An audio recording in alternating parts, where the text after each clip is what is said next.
Today on Business Daily, IMF affirms support for Nigeria's economic reforms.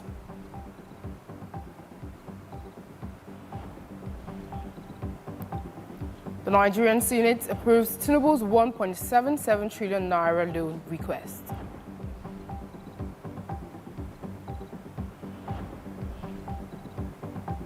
And India's central bank asks lenders to cut speculative bets against the rupee.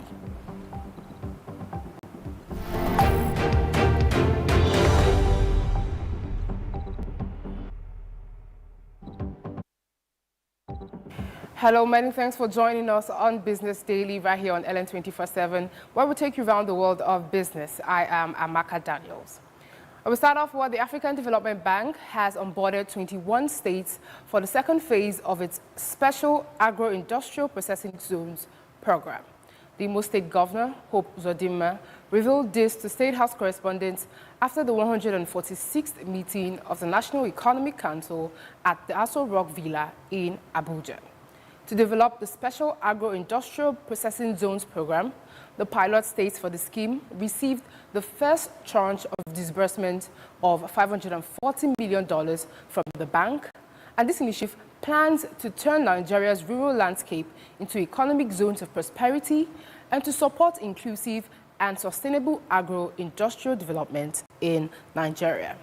Now, according to the bank, the key expected outputs of the program are the development of infrastructure for agro-industrial processing hubs, agricultural transformation centers, irrigated lands, farm-to-market access roads, supply of certified agricultural inputs and extension services, skill development for farmers and micro, small and medium-scale enterprises, and an updated agro-industrial zone policy and establishment of regulatory institution special regulation program. In another development, the Nigeria Bank of Industry has successfully raised a substantial new funding package worth €2 billion through global loan syndication to improve its financial capacity and support a wide range of development initiatives. Now, the initiatives include infrastructure projects, small and medium-sized enterprise growth, and industrial diversification in key economic sectors. The Bank of Industry Managing Director, Olasukbo Olusi, disclosed this at a media party to commemorate the 65th anniversary of the bank on Thursday in Lagos, where he noted that the amount is part of over $5 billion raised from the international capital markets through Eurobonds, loan syndications, and green finance instruments since 2017 to expand its national footprint. Now, Olusi also stressed that the bank has engaged in key strategic partnerships with relevant agencies to empower Nigeria's industrial growth, foster innovation, and contribute to socio-economic development. Moving on, the Managing Director of the International Monetary Fund, Kristalina Georgieva, has commended Nigeria's economic reforms under the leadership of President Bola Tinubu. In a statement on her X page, which was released after a meeting with President Bola Tinubu at the G20 summit in Brazil, Georgieva hailed Nigeria's decisive measures aimed at fostering economic growth and creating jobs for its citizens. Describing her engagement with the president as excellent, the IMF chief highlighted the progress made by Nigeria in its quest for economic stability, assuring that the IMF remains strongly committed to supporting Nigeria on its path to recovery and sustained development.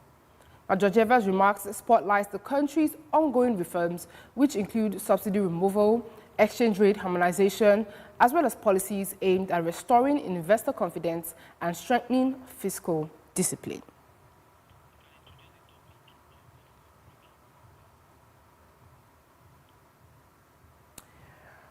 And the Nigerian Senate has granted approval to the 1.77 trillion naira loan request of President Bola Tinubu after a voice vote in favor of the request. The Senate, presided by Deputy Senate President Baru Jibrin, approved the loan after the Senate Committee on Local and Foreign Debts presented the report of the committee.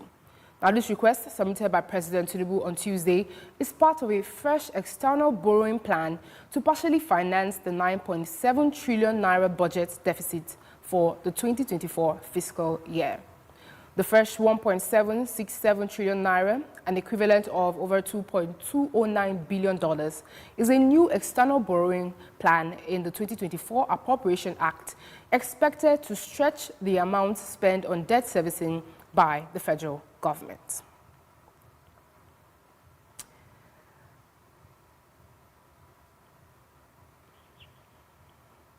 Joining me to review this development is Felix Ije. He's an economist and a member of the Institute of Chartered Administrators, Nigeria's Economic Society, and Institute of Management Consultants of Nigeria. It's great to have you join us on the show, Mr. Ije.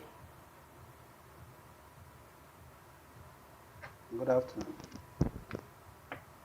All right, so the Central Bank of Nigeria recently said it cost the federal government $3.58 billion to service foreign debts in the first 9 months of 2024. Now, with this approval, will you say the approval for another loan so soon is a move in the right direction? What's your reaction to this development? Okay, I think the approval for a new loan is in lieu of the 2025 budget, and also to be in tandem with 2005 to 2007, 2015, 2025 to 2027 medium-term expenditure framework. So the borrowing that they approved recently is not for 2024. Therefore, it's a move in the right direction, because it's only through that they will be sure that they will be able to meet up with the deficit, that is the budget deficit that is projected for next year, which will amount to about 17.7 trillion naira. And with the way the Senate approved it, like we can see, they voted in a voice vote. Would you say it was so sudden? Do you think they did their due diligence on this particular matter, or they just, approved to please the president? What do you think? Okay, I think the approval is not just to please the president, because I think it's in line with what they have in the budget. The budget process, for the 2025 budget process, they must have looked at it to see that they actually need to borrow and spell out where they are going to borrow from. Internal borrowing may not be enough for the 2025 budget, which they've estimated. If you watch closely, even the 2025 budget, you notice that the total recurrent expenditure is equivalent to the total income, which implies that there won't be any fund available for capital expenditure. The only option is to go into borrowing, which they spell out that is likely going to be Eurobond borrowing, or this borrowing a Sukuk fund format. So I think it's a very good move, so that they will have such approval before 2025, so that they'll be able to take off with activities as early as possible in the first quarter of 2025. Okay, and with the current economic situation of things in Nigeria right now, do you see this one affecting Nigeria's debt to GDP ratio and credit ratings? Okay, definitely is going to impact on Nigeria, but I don't think if you are talking of ratio, debt to GDP, I don't think it's going to be really much, because okay, let me take it. The debt to GDP ratio, I don't think this new borrowing is going to this year. Though the only impact it will have on us is that there's a lot of speculation in Nigeria saying that the government want to borrow. Then a lot of speculation is going to affect our speculative activities. But ordinarily, it's not going to really have much impact this year. Debt servicing for the approved may not actually take off this year. But the only thing is there is a projection that is going to be increase the debt arrangement. But it's not going to have a significant impact in 2024.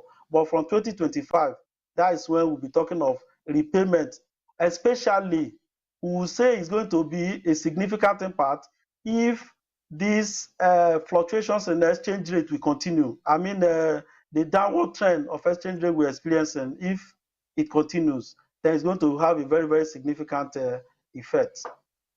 Okay, so let's take this down now to people who are watching and they're wondering, what does this mean for them? How do you see this additional loan program affecting inflation, interest rates, and the overall cost of living for the ordinary citizen in Nigeria? And, what are the potential benefits or challenges that may, arise from this particular loan program?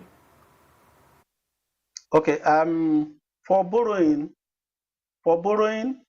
the reason for borrowing, as the presidency said, is to make sure that they plan ahead for to meet up with the recurrent expenditure, which is heavily accumulated from the adjustment in wage. Then, if borrowing did not take place, the current expenditure and the capital will be affected. Then again, to the ordinary citizen, having additional borrowing in an economy where we are not where we are not very, very faithful in applying the funds to where we borrow it from, to applying the funds to the reason why we borrow it, it will result to a major problem. We have the history of borrowing and not using the fund for what we borrow it for. I mean, corruption activities affecting our borrowing. If we borrow and apply it appropriately, then it's supposed to increase productive capacity. It's supposed to enhance our investment abilities, and it's supposed to add positive value to the system. For instance, the additional borrowing they are talking of now is going to be tied to projects. If we are serious and take it religiously, then it will be a positive borrowing. But if it is into other activities, if it's not used for capital expenditure, if it's not used for investment activities, then it will make our situation worse off. As it is, borrowing is not bad, but it's the application of the fund borrowed and the ability to generate fund in order to repay. That is what matters most. I think that's very important. But how do you see Nigeria's plans to, service these loans? And talking about bringing investments into this country, when we look at foreign investors who see that, our budget, our revenue, and our current debt and our debt servicing, there is not the revenue to actually service these loans are not, much. So how do you see this affecting investor confidence in Nigeria with these loan companies, the IMF, the World Bank? Do you think they would want to keep on servicing, providing Nigeria with these loan programs? What do you think? Okay, what we are talking of capacity to repay, even when we borrow, we are losing it because we are losing capacity to repay, especially because we don't have enough investment activities to generate income for repayment. We notice that we do most of the borrowing we make, that is, we borrow in order to service even the one we borrowed before, which is a very, very wrong one. As at now, the need to borrow is all over the world. Every country borrow, including Nigeria. Our borrowing enormously without having necessary social infrastructure to back up investment is the problem we are having. A lot of countries will definitely like to give Nigeria more money want to borrow, but over time, our repayment capacity, our capacity to repay, our repayment ability is reducing because of internal problems, because of our inability to generate investment activities, our inability to curb conflicts in the society, our inability to generate exportable output. This heavily affects the economy generally. This also affects the ability for the government to monitor funds with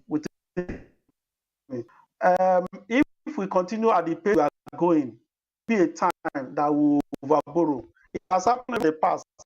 In the first quarter of 2024, the total income we generate was almost equivalent to the amount we use in servicing our debts, which implied that investment will not be good for us at all. We just pray that the projected income for 2025, which is 30.06 trillion, we pray that we'll be able to from mainly from taxation and also from sales of crude. It's going to be a lot of pressure in Nigeria economy. It's going to amount a lot of pressure on consumers. Very, very difficult to curb 25, especially since we have a spending that is now double the spending. We hope that things will improve next year, but now and even March next year, I think the economy will be heavily that inflation higher. Exchange may also dive southwest. We really hope that things do get better. Just before we let you go, Mr. Felix, what advice do you have, for the government and also the central bank? What measures can they take to see that the pressures that this borrowings and the economy is going to have can be reduced? What advice do you have for the government? Okay, we have the chance to borrow. We advise we strengthen our audit activities in the nation. The Auditor General should follow me so that they will be able to watch the capital investment in the nation. They will be able to watch source and the use of funds.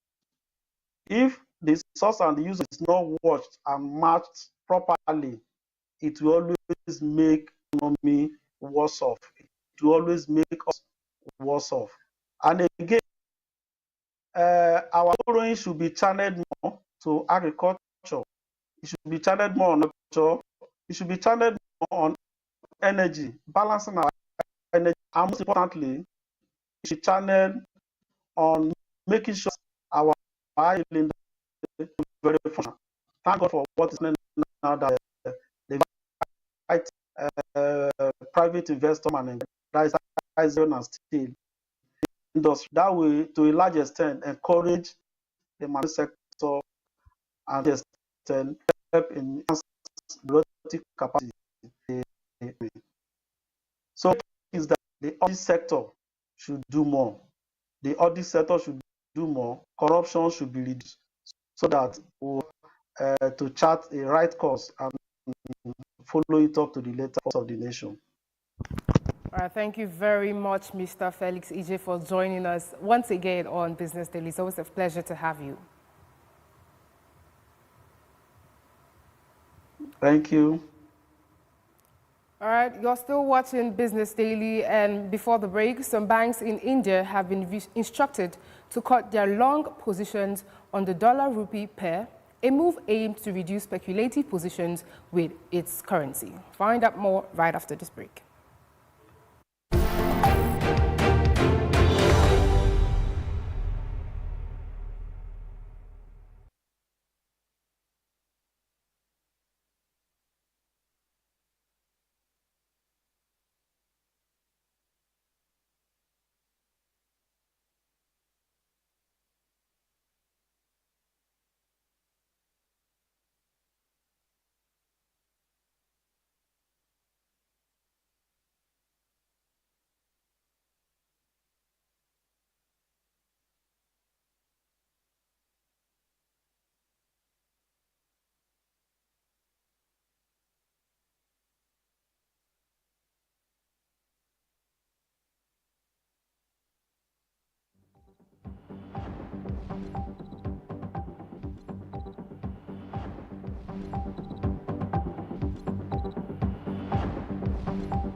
Welcome back. Glad to have you back. You're still watching Business Daily. And now the Food and Agriculture Organization of the United Nations is providing technical assistance to Liberia to address the country's data needs and bridging the data gaps, especially in locations where collecting statistical data is not easy due to weather conditions or difficulty in accessing remote locations. Now, having reliable and high-quality data on the country's agricultural production is very important to support sound policy decision-making for sustainable development and meeting the growing demands for monitoring policy agenda. With the introduction of new technologies, it will help advance the data collection process, and the FAO is currently providing technical assistance to 31 countries in the context of its new initiative, which aims to bridge the agricultural data gap by transforming data systems in 50 countries in Africa, Asia, the Middle East, and Latin America by 2030. Accurate data helps governments attract funding from international donors who often require robust evidence to commit their resources. Also, the Indian Central Bank, in a rare move, instructed some banks to cut their long positions on the dollar-rupee pair on Friday, seeking to reduce speculative positions with the currency at a record low. The Reserve Bank of India's Financial Market Regulations Department informally communicated the instructions to banks, the bankers said. Now, the rupee weakened to a record low of 84.5075 per US dollar earlier in the day, pressured by portfolio outflows and a stronger greenback. While the RBI has previously stopped banks from adding long positions on the dollar-rupee, they have not asked them to cut positions in recent years. Now, this move adds to the RBI's arsenal of forex interventions, which include regular dollar sales in the spot and non-deliverable towards markets. In addition to asking banks to reduce speculative bets, the RBI has also asked them to avoid buying spot dollars to execute arbitrage trades. And finally, the Bitcoin touched a fresh record high on Friday, with its sights set firmly on the $100,000 barrier in a stellar rally for the cryptocurrency, sparked by expectations of a more friendly regulatory environment under a Donald Trump administration. It has more than doubled in value this year and is up about 45% since Trump's election victory on November 5, which has also seen a slew of pro-crypto lawmakers being elected to Congress. The approval of the US-listed Bitcoin exchange-traded funds in January this year have helped boost the market. And the world's biggest cryptocurrency has become one of the most eye-catching market movers in the weeks since the November 5th election, gaining around a third in value. But that's all we have packaged for you today on Business Daily. Don't forget, you can always visit our social media handles and our content hub at www.ln247.news for more business news and updates. I am Amaka Daniels. Many thanks for watching.